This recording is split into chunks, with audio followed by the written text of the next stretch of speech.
अस्सलाम वालेकुम dear students, कैसे हैं आप सब लोग। आई होप आप सब खैरियत से होंगे। तो हम लोग सॉफ्टवेयर क्वालिटी इंजीनियरिंग को ही लेकिन हम लोग इसके अंदर इसी डोमेन के अंदर देख रहे हैं कि सॉफ्टवेयर एरर्स किस तरह के और क्या कॉजेज हो सकते हैं, कौन सी वजूहात हैं जिनकी वजह से सॉफ्टवेयर एरर्स हो सकते हैं। तो पिछली मैंने एक वीडियो बनाई थी पार्ट 1 के नेम से, तो आज जो वीडियो होगी वो पार्ट 2 के नेम से होगी, जिसमें हम और फर्दर एरर्स देखेंगे। So let's start. तो आज का जो पहला पॉइंट है वो डेलिब्रेट डेविएशन फ्रॉम रिक्वायरमेंट्स। इसका क्या मतलब है? इसका मतलब यह है कि जानबूझ के आप एज ए डेवलपर और आप रिक्वायरमेंट्स लिखने वाले हो, आप जानबूझ के उन रिक्वायरमेंट्स के अंदर आप लोग चेंज करे चले जा रहे हो, जानबूझ के। जो असल में रिक्वायरमेंट्स हैं, जो सब कुछ है, आप उससे हट रहे हो, आप उससे डेविएट हो रहे हो और आप लोग जानबूझ के अंदर से चेंजिंग कर जा रहे हो। लाइक क्लाइंट ने कहा है कि मेरी रिक्वायरमेंट्स ऐसी होनी चाहिए, ये होनी चाहिए, और आप एज ए डेवलपर उसको चेंज कर रहे हो।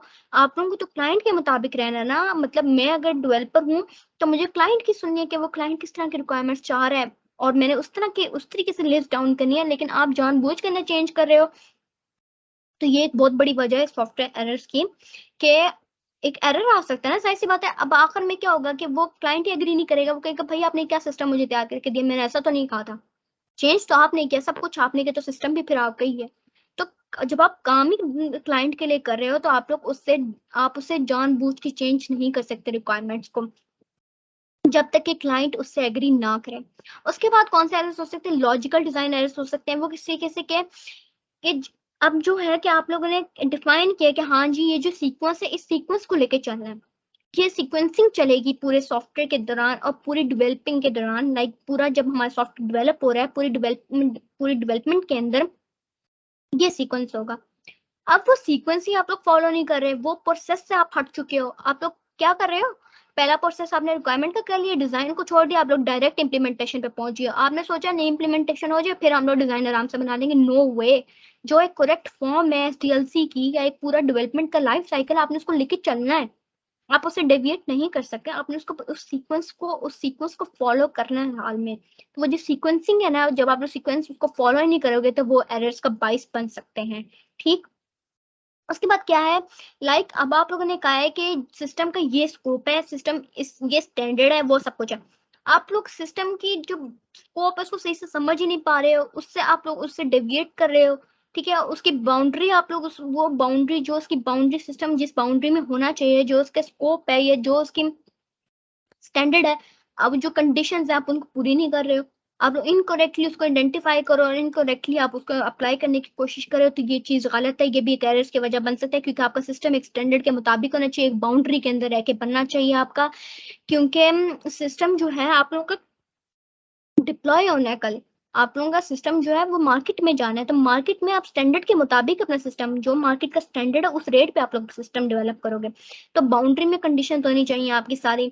उसके बाद ये है कि जो सॉफ्टवेयर की स्टेट्स हैं, जो रिक्वायर्ड है कि हाँ जी इस सॉफ्टवेयर के अंदर ये स्टेट्स होनी चाहिए, ये चेंजिंग अब और इस स्पेस के अंदर होंगी, तो वो आप लोगों ने एक्सक्लूड कर दी हैं। आप लोग वो चेंज ही नहीं कर रहे हो, आप लोग एक ही उसको फॉलो कर रहे हो और आखिर में ले जाके आपने खत्म कर दिया। आप लोगों ने चेंजेस को आप लोगों ने इंक्लूड करने की कोशिश ही नहीं की। तो ये भी सॉफ्टवेयर एरर की वजह बन सकता है, ये भी एरर्स की वजह बन सकता है, सिस्टम फेलियर की तरफ जा सकता है। क्योंकि आपके सिस्टम के अंदर काफी काफी दफा चेंजेस की जरूरत पड़ जाती है, आप लोगों को चेंजेस की जरूरत होती है और आप तो वो नहीं कर रहे, एक्सक्लूड कर रहे हो, तो वो भी एक एरर की वजह बनेगा। कोडिंग एरर्स किस तरह का से हो सकते हैं कि जब आप लोग क्या करोगे कि डिजाइन डॉक्यूमेंटेशन को मिसअंडरस्टैंड करोगे। अब आप लोगों को डिजाइन तो मिल गया है, ठीक है, अब आप लोगों को डिजाइन टीम ने डिजाइन दे दिया है। अब आप कोड कर रहे हो, अब जैसे कि डिजाइन टीम ने आपको दे दिया, अब आप कोड कर रहे हो। कोड आपने उस डिजाइन को समझ के करना है। अब आपने डिजाइन को सही समझा ही नहीं है, उस डॉक्यूमेंटेशन को सही समझा ही नहीं है, और आप बस फिर जाहिर सी बात क्या है कि आप उसमें लिंग्विस्टिक एरर्स करोगे, लॉजिकल एरर करोगे, प्रोग्रामिंग एरर्स होंगे इसके अंदर। आप लोग वेरिएबल्स गलत डिफाइन करोगे, आप लोग फंक्शंस उसमें गलत लगाओगे, क्योंकि जिस तरीके से आप लोग डिजाइन के अंदर जिस तरह से क्लासेस डिफाइन है, जो मॉड्यूल्स डिफाइन है आपके डिजाइन के अंदर, आप लोग वो बेस्ट बनाने की जब कोशिश ही नहीं करोगे, ठीक है, आप लोगों के जाहिर सी बात है एरर्स आएंगे। और जैसा डाटा आप लोगों को चाहिए, जो डिजाइन के अंदर रिक्वायर्ड है, कैसा डाटा होना चाहिए, और ये सब कुछ आप लोग डाटा ही नहीं वो इस तरह का कलेक्ट करके आप लोग इंक्लूड करने की कोशिश नहीं करोगे, तो ये सारी चीजें भी आप लोगों की कोडिंग एरर्स की, ये जो चीजें ये भी एरर्स की तरफ जा सकती हैं। मैंने आप लोगों से कहा है ना कि ये जरूरी नहीं है कि सिर्फ आप लोगों के कोड के अंदर ये चीजें हो तो आप लोगों का सिस्टम एरर की तरफ या फेलियर की तरफ जाता है। नो वे। आपके रिक्वायरमेंट्स, आपका डिजाइन, आपका कोडिंग लेवल, आपका मेंटेनेंस, आपकी टेस्टिंग, आपकी हर एक चीज इंक्लूड होती है जब आप लोग एरर में जाते हो। क्योंकि एरर एक चीज वजह नहीं बनती एरर्स की, ये सारी चीजें वजह बन सकती हैं एरर्स की। तो हर हर हर प्रोसेस को, हर फेज को चेक करना बहुत जरूरी है। तो हर फेज, हर प्रोसेस कैसे चेक होगा, वो क्वालिटी एश्योरेंस एक्टिविटीज के थ्रू होगा। तो इंशाल्लाह हम आगे फर्दर पढ़ेंगे। अगला जो है वो ये कि जो अब आप लोगों ने क्या किया कि आप लोगों ने डॉक्यूमेंटेशन को गलत अंडरस्टैंड किया। आपने कोडिंग इंस्ट्रक्शंस जो मिली आपको, आपने उसे, आप जाहिर सी बात है एक डेवलपर ने आपको जो कोडिंग, अब आप अंडर टीम काम कर रहे हो, ठीक। अब एक पूरी टीम बनी हुई है, उसमें कोडिंग इंस्ट्रक्शंस है कि आप लोगों ने कोडिंग इस तरीके से करना है, ये मॉड्यूल होगा, ये क्लासेस होंगी, सही। इसमें इस मॉड्यूल में इस तरह की फंक्शनैलिटी, इस मॉड्यूल में इस तरह की फंक्शनैलिटी है। अब आप लोगों ने उससे डिसोबीडियंस, आप लोग उसमें obedience दिखा ही नहीं रहे हो। आपने डॉक्यूमेंटेशन को पहले वाले अंडरस्टैंड कर लिया, उसके बाद आप लोग कोडिंग में वो इंस्ट्रक्शंस को फॉलो ही नहीं करे, ठीक है। अब इसमें फर्दर क्या चीजें हो सकती है, अब देखें। अब एक टीम है ना, अब आप लोगों को पता है कि जब बड़े लेवल पे सॉफ्टवेयर तैयार हो रहा था, उसमें टीम्स बनी होती हैं। अब ऐसा नहीं कि आपकी सॉफ्टवेयर की एक टीम हो, सॉफ्टवेयर के अंदर भी डिफरेंट टीम्स होती हैं कि हाँ जी, इसने एक बंदे ने इस मॉड्यूल पे काम करना है, इस बंदे ने ये मॉड्यूल पे काम करना है। जब ये मॉड्यूल पे काम हो जाएंगे तो इसके बाद इस सिस्टम को, इस कोडिंग को पूरा एक इंटीग्रेट कर लेंगे, ठीक है। इन सारे मॉड्यूल्स के कोड को हम एक इंटीग्रेट कर लेंगे आखिर में जाके। ऐसा भी होता है जब आपके बड़े लेवल पे सॉफ्टवेयर तैयार हो रहे थे, उसमें एक टीम मेंबर नहीं होता, दो नहीं होते, उसमें हजारों की तादाद में लोग काम कर रहे होते हैं। तो अब देखें, अब एक टीम मेंबर अब आपका कोड पे काम कर रहा है, दूसरा टीम मेंबर, तो आप दोनों की कम्युनिकेशन इस तरह की होनी चाहिए कि आप दोनों एक स्टैंडर्ड को फॉलो करो। आप लोगों का कोडिंग जो स्टैंडर्ड है, या कोडिंग जो आप लोग यूज कर रहे हो, जो लैंग्वेज है, ये टूल जो आप लोग यूज कर रहे हो, दोनों की सेम होनी चाहिए, ताकि जब आप दोनों उस मॉड्यूल को इंटीग्रेट करने पे आओ, जब आप लोग आखिर में उसको जोड़ने की कोशिश करो कि हाँ जी एक मॉड्यूल आप कंप्लीट करने की कोशिश करो, तो उसमें कोई एरर्स ना आए। क्योंकि वो अपना काम कर रहा है, जब इसने अपना स्टैंडर्ड फॉलो किया, उसने अपना स्टैंडर्ड फॉलो किया, उसने अपना टूल यूज कर लिया, इसने अपना टूल यूज कर लिया, उसकी अपनी लैंग्वेज, इसकी अपनी लैंग्वेज है, तो कैसे आप उस सिस्टम को इंटीग्रेट कर लोगे? नहीं कर सकते आप लोग।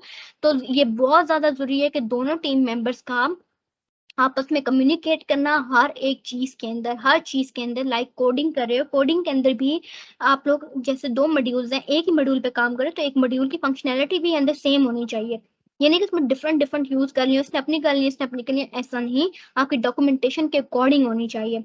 तो उसके बाद क्या है कि दोनों एक दूसरे के कोड को समझ सको, ताकि दोनों इस तरह की कोडिंग करो, दोनों टीम मेंबर्स इस तरह की कोडिंग करो, दोनों ग्रुप्स ऐसी कोडिंग, दोनों की कोडिंग हो जो आपस में जब बाद में इंटीग्रेट करने पे आओ तो दोनों समझ सकें उसको। ये नहीं कि ये इसने समझ लिया, वो समझ ना पाए, इसको समझ नहीं आ रही, वो समझ, उसको उसको समझ आ रही है। तो ऐसी चीज नहीं होनी चाहिए, दोनों को समझ आनी चाहिए जो आप लोग कर रहे हो, ठीक।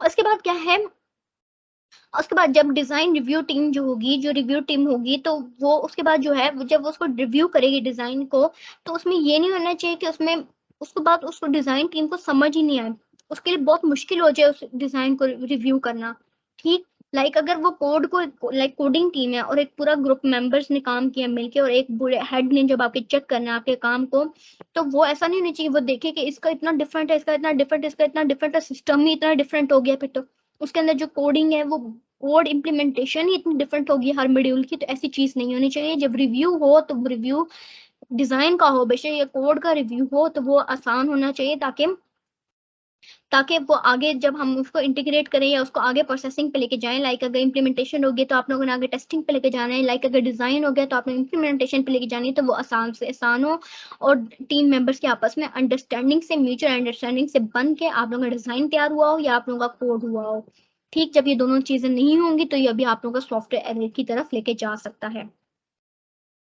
ओके, सो अब आप लोगों को पता है कि जो हमारा जो 45 या 50% जो हमारा बजट होता है, जो हमारा जो कॉस्ट होती है, वो टेस्टिंग पे लग जाती है, और हमारा 40 to 50% जो टाइम होता है वो टेस्टिंग पे लग जाता है। आप लोगों की रिक्वायरमेंट्स हो जाती हैं, आप लोग डिजाइन भी कर लेते हो, आप लोग इम्प्लीमेंटेशन भी कर लेते हो, लेकिन टेस्टिंग बहुत ज्यादा टाइम ले लेती है, क्योंकि आप लोगों ने रिक्वायरमेंट्स में बहुत गलतियां कर दी होती हैं, बहुत डिफेक्ट्स कर दिए होते हैं, आप लोगों ने डिजाइन में बहुत ज्यादा डिफेक्ट्स कर दिए होते हैं, और या आप लोगों ने इम्प्लीमेंटेशन में बहुत ज्यादा कर दिए होते हैं। तो टेस्टिंग जो होते हैं वो बहुत ज्यादा टाइम लेती है। तो जब आप लोग टेस्टिंग को पूरा टाइम ही नहीं दोगे, तो ये भी एक सॉफ्टवेयर एरर की तरफ और सॉफ्टवेयर फेलियर की तरफ जाएगा।